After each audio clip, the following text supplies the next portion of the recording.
জয় নিতাই। দেখো আজকে একটা কত বড় ট্রলি ব্যাগে করে ঠাকুর এসছে, সেই ট্রলি ব্যাগটাই খোলা হচ্ছে। প্রীতম নিয়ে আসলো। তো দেখো ঠাকুরজিরা সব চলে এসছে ট্রলিতে করে, কি সুন্দর করে র্যাপিং করে সুন্দর সেট করে পাঠিয়েছে। অনেকেই বলো বাড়ির ঠাকুরকে বার করা যায় না, এরকম নিয়ম থাকে, অনেক রকমভাবেই নিয়ম থাকে। দেখো শ্রীপাঠের ঠাকুর তারাও কত সুন্দরভাবে চলে এসেছে। ঠাকুরজি অঙ্গরাগের জন্য বেরোতেই পারে, তাতে কোনো অসুবিধা নেই। সেখানে সেই কয়দিন তোমরা চিত্রপটের সেবা করতে পারো ঠাকুরজির জন্য।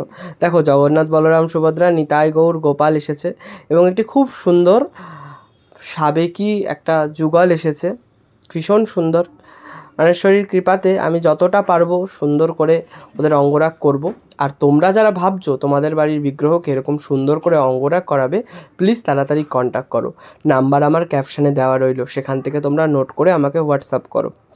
আর এখন জন্মাষ্টমী টাইমে ভীষণ আমাদের চাপ রয়েছে, তো যার কারণে যারা ঠাকুরজিকে অঙ্গরাগ করাবে জন্মাষ্টমীর কাজের জন্যই, তারা নবদ্বীপে আমাকে ঠাকুর দিতে হবে।